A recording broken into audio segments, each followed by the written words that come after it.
আজকে আমরা দেখলাম সেটা হচ্ছে যে শামীম কর্তৃক যৌতুক ভূমি দখল এবং সহযোগিতায় আপনি দিয়েছেন।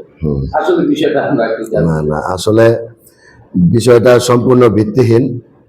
এখানে ওয়ারিশ সম্পদ আপনারা জানেন যে বাবার সম্পদে ছেলেরা এখানে নাক গলাইতে পারে আর কি, বা ছেলেদের দায়িত্ব থাকে। তো এখানে ওনাদের দুই ভাই আছে, দুই ভাই শামীম সাহেবের কাছে জায়গাটা সাপ কবলা করে বিক্রি করে গেছে। চৌহতি দিয়ে সাপ কবলা করে বিক্রি করে দিয়ে গেছে। এটার প্রমাণ হইলো এই যে রেজিস্ট্রিকৃত এই দলিলটা, ঠিক না? যদি রেজিস্ট্রিকৃত দখলকৃত জমি তার রেজিস্ট্রি হয় না, হয় দখলকৃত জমি কখনোই রেজিস্ট্রি হয় না। তো সুতরাং যে উনি যে দখলকৃত বলছে যে ওনাদের ওয়ারিশ সম্পত্তি আমার বা শামীম সাহেব দখল করছে আমার সহযোগিতায়, এটা সম্পূর্ণ ভিত্তিহীন। আর আমি এখানে কিভাবে জানলাম, আপনারা জানেন যে পারিবারিক ভাবে বা সামাজিক ভাবে আল্লাহর রহমতে সামাজিক যে কোনো ব্যাপারে আমাদের মানুষ ডাক খোঁজ দেয় বা আমাদের সমাধানের জন্য আমাদের কাছে আসে। তো দেখা গেল এই কিছুদিন আগে সম্ভবত রোজার ভিতরে নির্বাচনের আগে ও কিছু বাইরে থেকে কিছু সন্ত্রাসী পোলাপান নিয়ে আসছিল, প্রায় 15-20 জন সন্ত্রাসী পোলাপান নিয়ে আইসা ও শামীম সাহেবের যে এই সম্পত্তির যে তালাবদ্ধ যে গেট, ওই গেটটা ভাঙচুর করতেছে। তো এমত অবস্থায় আমার কাছে ফোন আসলো। তো আমি অসুস্থ, আপনারা জানেন যে নির্বাচনের পরে আমি অসুস্থ হয়ে ঘাড়ের সমস্যায় আমি প্রায় 20 ছিলাম। তো বাধ্য হয়ে যেহেতু আমি তো এলাকায় কোনো বিশৃঙ্খলা আমি তৈরি করতে চাই না বা সৃষ্টি করতে আমি কাউকে দিতেও চাই না। আপনারা জানেন যে জনাব তারেক রহমান, আমাদের বিএনপি চেয়ারপারসন, দেশনায়ক তারেক রহমান, উনি কোনো নৈরাজ্য বা কোনো খারাপ কোনো কিছুকে ওনার কোনো প্রশ্রয় দেন না। তো আমরাও চাই যে কোনো অন্যায়কারীর পক্ষে না থাকতে, যে অন্যায় করবো ওনার পক্ষে না, সে হোক দলের নিজের লোক, অন্যায় করবো তাই জন্য না, ওই জন্য ওইটার সাপোর্ট আমরা দিব না। তো ওইখানে আমি অসুস্থ শরীর নিয়ে ওইখানে গেলাম, যাওয়ার পরে দেখলাম যে ও ওই লোকজন নিয়ে ও গেট ভাঙচুর করতেছে। তো ভাঙচুর করার কারণে ওরা আমি জিজ্ঞাসা আমার পরিচয় জানতে চাইলাম, ও বিএনপি করে বললো এই ঢাকা 4 আসনের তানভীর রহমান রবিন ভাইয়ের নেতৃত্বে বিএনপি করে। তো ঠিক আছে বাবা, বিএনপি করে ভালো কথা, কি সমস্যা? তো আমার কাছে সমস্যা বললো যে এই ব্যাপার, এই আমাদের জায়গা এইভাবে দখল করছে। তো দখল করছে পরে আমি যেমন আরেক পক্ষের কাগজ আনলাম, তো আরেক পক্ষের কাগজ এনে আমি দেখলাম যে আসলে দখলকৃত না, ওনারা বিক্রি করে গেছে। দখলকৃত জমির কিন্তু রেজিস্ট্রি হয় না।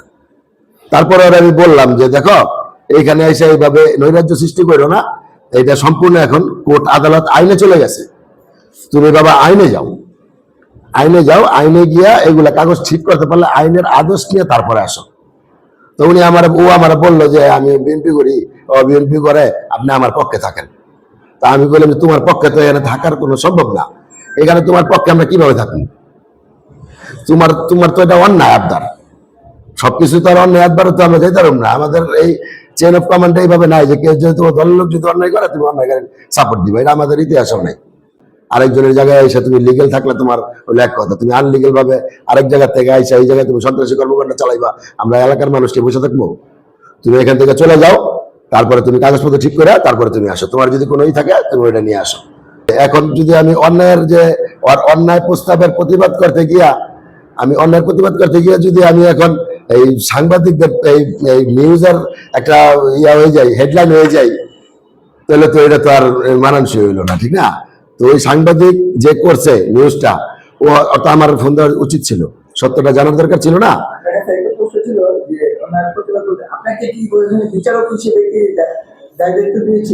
যে আমি তো এখানে সমাধানের জন্য গিয়েছিলাম, ঠিক না? আমি তো ওই জায়গায় আমি তো কারো পক্ষ নিয়ে যাইনি, আমি এখানে জাস্ট সমাধানের জন্য গেছি যে এখানে রাইট কে। এখন আমি তো কাগজপত্র উঠতে যাইতে পারি না ভাই, কাগজপত্র উঠতে আমি যাইতে পারি, কাগজপত্র না থাকলে তখন আমি একটা ব্যবস্থা নিতে পারি।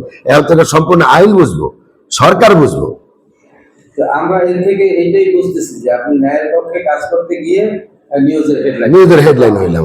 এখন আপনার কাছে আরেকটা বিষয় জানতে চাচ্ছি, সেটা হচ্ছে যে আসলে জমিটা কার এবং এই বিষয়টা একটু খোলাখুলি করবেন। আসলে জমিটা হইলো, আপনি জানেন যে শাহাবুতুল্লাহ এই রুলিং মিলের মালিক শামীম সাহেব, কাজী শামীম সাহেব, ওনার মিলের পাশের জায়গা। তো মিলের পাশের জায়গা এই মূলত জায়গাটা শামীম সাহেবের, ঠিক না? উনি রেজিস্ট্রি করে জায়গাটা নিচ্ছে। সম্পূর্ণ জায়গাটাই কি ওনার? সম্পূর্ণ জায়গাটা হলো 10 শতাংশ জায়গা, উনি 5 শতাংশ কিনছে দুই ভাইয়ের কাছ থেকে। অর্ধেক জায়গা উনি কিনছে, তো অর্ধেক জায়গা উনি কিনছে, তো উনি অর্ধেক জায়গা ওনার ভাইয়েরা ওনারে বুঝাই দিয়ে গেছে, তো উনি ওই হিসাবে কাজ ধরছে।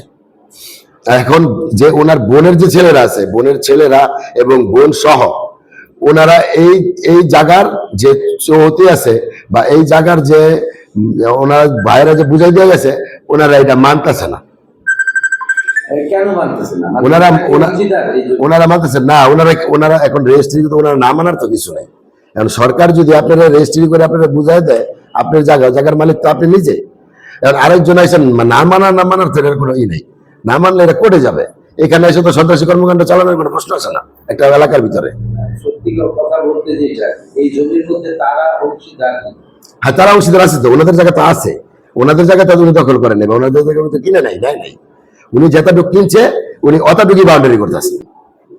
হ্যাঁ, উনি যতটুকু পেয়েছে অতটুকুই বাউন্ডারি করতেছে। তাহলে ওনাদের সমস্যা কোথায়? আমরা এসে তারা কেন মানবে? ওনাদের সমস্যা হইলো যে ওনাদের সমস্যা ওনারা এই চৌহতি মানে না, তো এখানে তো বন্টন নামা নাই, ঠিক না?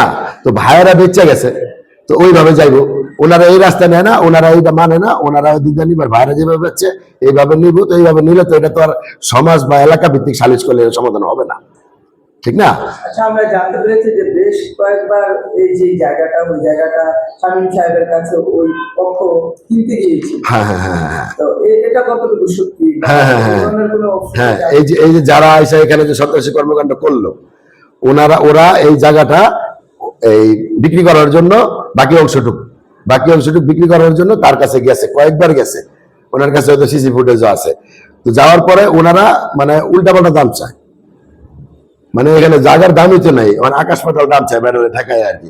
তো এই কারণে যে উনি বলে দিছে যে আমি আর জায়গা কিনবো না, যদি তোমরা পারো অন্য কারোর কাছে বিক্রি করো, আমার কোনো সমস্যা নেই। তো এই কথার পরিপ্রেক্ষিতেই থেকে এই শুরু হইলো আর কি। তাহলে আপনি কি বলতে চাচ্ছেন যে মূলত জায়গার প্রকৃত দাম না পাওয়ার কারণে এই ধরনের ঘটনা ঘটেছে, নাকি অন্য কিছু? না না না, প্রকৃত দাম বলতে প্রকৃত দাম তো উনি তো যা দাম আছে উনি তো দিতে রাজি আছে, ঠিক না? এখন উনি তো যদি আমার জায়গার দাম আছে 5 টাকা, আমি যদি 50 টাকা চাই আপনি দিবেন? আপনি তো দিবেন না। তো আমার তো 50 টাকা দাবি নিলে ওর কাছে, যদি তুমি 50 টাকা কারোর কাছে বিক্রি করতে পারো তাহলে বিক্রি করতে পারো, আমার কোনো দাবি নেই।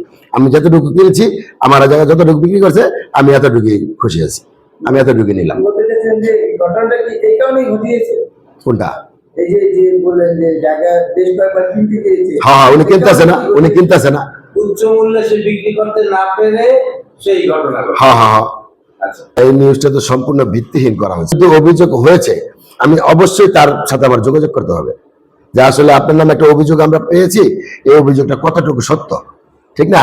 হয়তো এই সাংবাদিক ওই কাজটা করে নাই, সাংবাদিকটাকে আমি ফোন দিয়েছিলাম, ও এক বিএনপি নেতার কথা বলছে, নাম বলে নাই, যে বিএনপি নেতারা আমার কাছে পাঠাইছে, তো আমি ওইভাবে নিউজ করছি।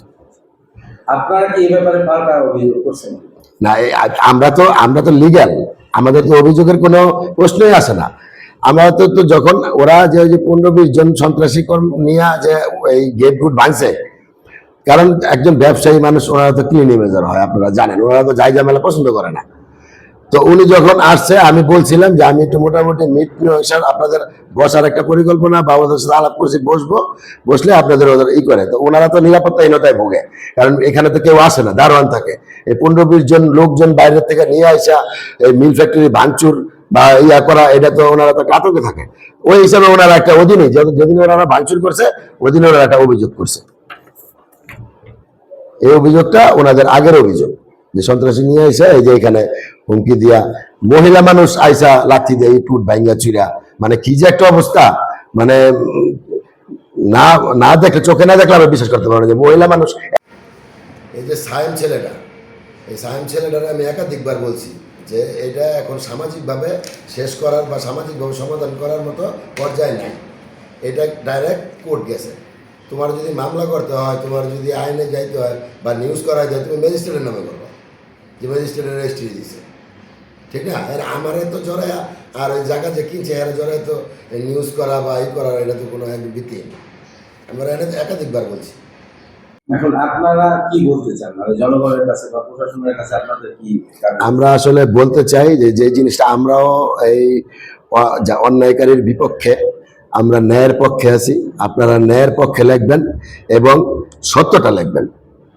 যেটা মিথ্যা, মিথ্যা দিয়ে যে সত্যটা আড়াল করতে চেয়েছে, সাংবাদিকের কাজ হলো ওই মিথ্যাটাকে উপরে ফেলে সত্যটাকে জনগণের সামনে এনে প্রকাশ করা। এটাই একটা সংবাদকর্মীর কাজ।